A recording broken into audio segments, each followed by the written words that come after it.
ಬಾಯ್ ನ್ಯೂಸ್ಗೆ ಸ್ವಾಗತ.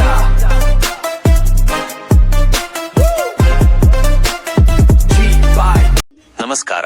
ಜಿ ಬಾಯ್ news TV ವಿಶೇಷ ಸುದ್ದಿ ಪ್ರಸಾರಕ್ಕೆ ತಮಗೆಲ್ಲರಿಗೂ ಆತ್ಮೀಯ ಸ್ವಾಗತ. ಅಲ್ಲಿ ಸಮಾಜದಲ್ಲಿ ಜಾಗ ಅಥವಾ ವೇದಿಕೆಗಳ ಶುದ್ಧೀಕರಣಕ್ಕಿಂತ ಜನರ ಹಾಗೂ ನಾಯಕರ ಮನಸ್ಥಿತಿಗಳ ಶುದ್ಧೀಕರಣ ತಕ್ಷಣವೇ ಆಗಬೇಕಿದೆ.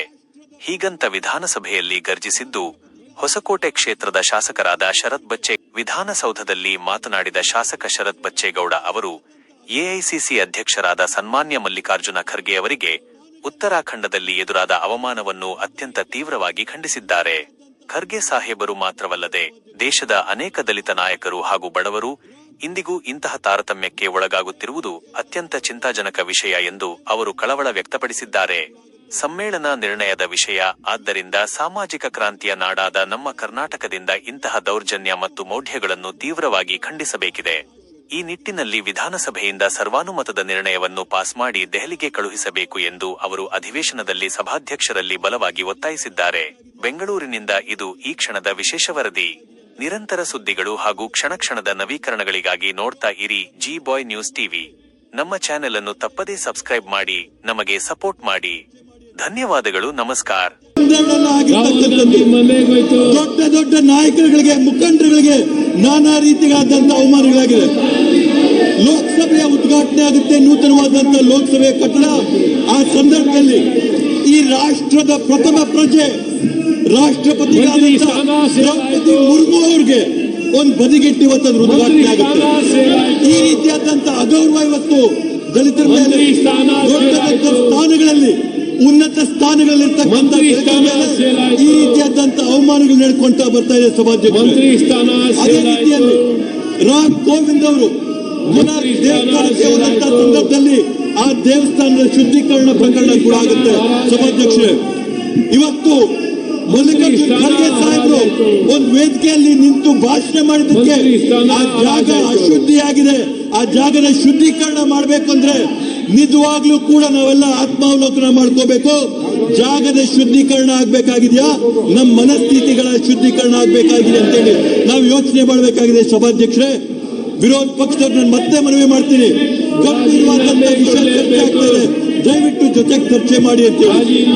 ಈ ರೀತಿಯಾದಂತ ಘಟನೆಗಳು ನಡೆದ್ರೆ ನಾಯಕರುಗಳ ಅವಮಾನ ಆದಂತ ಸಂದರ್ಭದಲ್ಲಿ ಗ್ರಾಮಗಳಲ್ಲಿ ಸಾವಿರಾರು ಲಕ್ಷಾಂತರ ಸಂಖ್ಯೆಯಲ್ಲಿ ದಲಿತರಿಗೆ ಅವಮಾನ ಆಗುತ್ತೆ.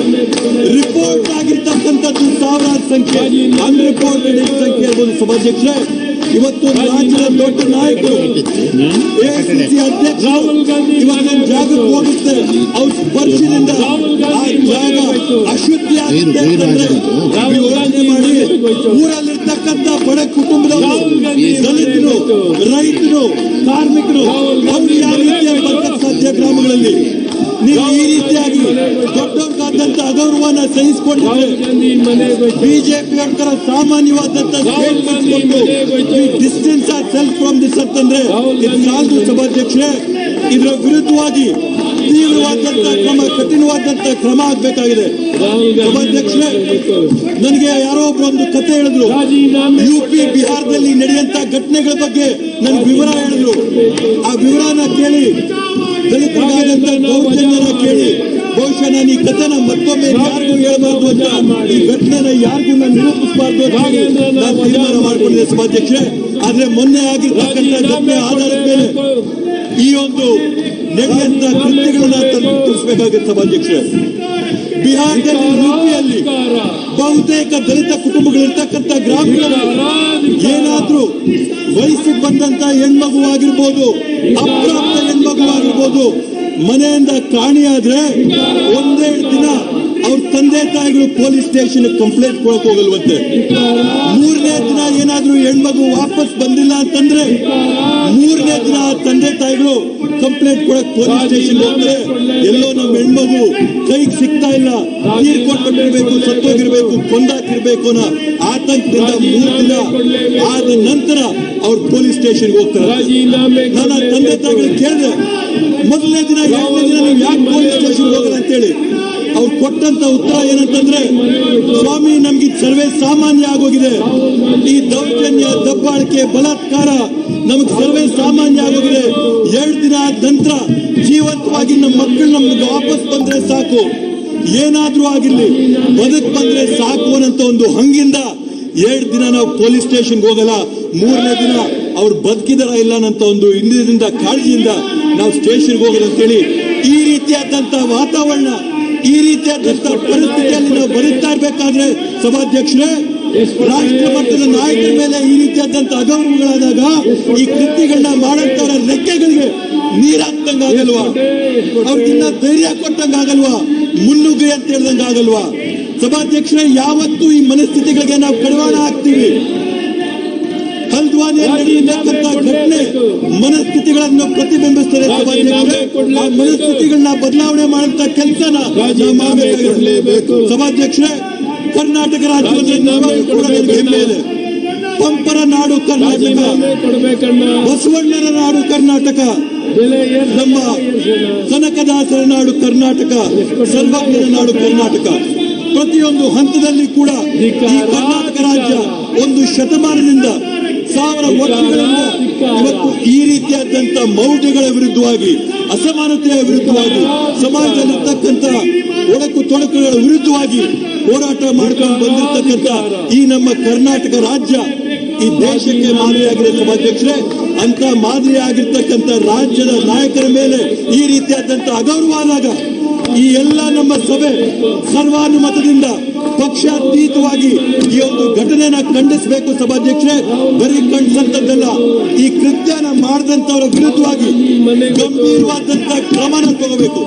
ಸಭಾಧ್ಯಕ್ಷರೇ, ಇವತ್ತು ನಾನು ಹೇಳಂತದ್ದು ಒಂದೇ ಮಾತು, ಪ್ರತಿಯೊಂದು ಘಟನೆ ಆದರೂ ಕೂಡ ಯಾರು ಈ ರೀತಿಯಾದಂತ ಮನಸ್ಥಿತಿಗಳನ್ನ ಜನರ ಮನಸ್ಸಲ್ಲಿ ಬಿತ್ತನೆ ಮಾಡ್ತಾ ಇದ್ದಾರೆ ಅಂತ ಹೇಳಿ ಅವ್ರನ್ನ ಗೆಲ್ಲಿಸಬೇಕಾಗಿದೆ. ಸಭಾಧ್ಯಕ್ಷರೇ, ಬೇರೆ ಬೇರೆ ಘಟನೆಗಳಾಗುತ್ತೆ, ಪೊಲೀಸ್ ಇನ್ಸಿಡೆಂಟ್ಗಳಾಗುತ್ತೆ, ಗಂಭೀರವಾದಂತ ಘಟನೆಗಳಾದಾಗ A1, A2, A3 ಆ A1, A2, A3 ಪ್ರತಿಯೊಂದು ಘಟನೆಯಲ್ಲಿ ಕೂಡ ಬದಲಾಗ್ತಾರೆ.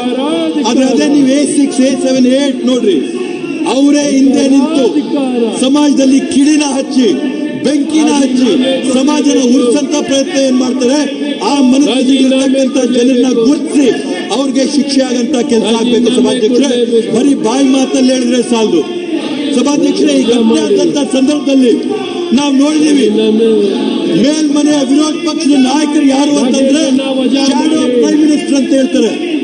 Prime minister, shadow prime minister ಅಂದ್ರೆ ಅವ್ರಿಗೆ ಪ್ರಧಾನಮಂತ್ರಿಗಳು ಇರ್ತಕ್ಕಂಥ ಎಲ್ಲ ಹಕ್ಕುಗಳು, ಅವಕಾಶಗಳು, ಗೌರವಗಳಿರ್ಬೇಕು. ಸಭಾಧ್ಯಕ್ಷರೇ, ಆದ್ರೆ ನಾವು ನೋಡಿದಾಗ ಯಾವ ರೀತಿಯಾಗಿ ಇವತ್ತು ಪ್ರಧಾನಮಂತ್ರಿಗಳು ಯಾವ್ದಾದ್ರ ಬಗ್ಗೆ ಟ್ವೀಟ್ ಮಾಡ್ತಾರೆ, ಏನೇನೋ ವಿಷಯಗಳ ಬಗ್ಗೆ ಇನ್ಸ್ಟಾಗ್ರಾಮ್ ರೀಲ್ಗಳು ಮಾಡ್ತಾರೆ.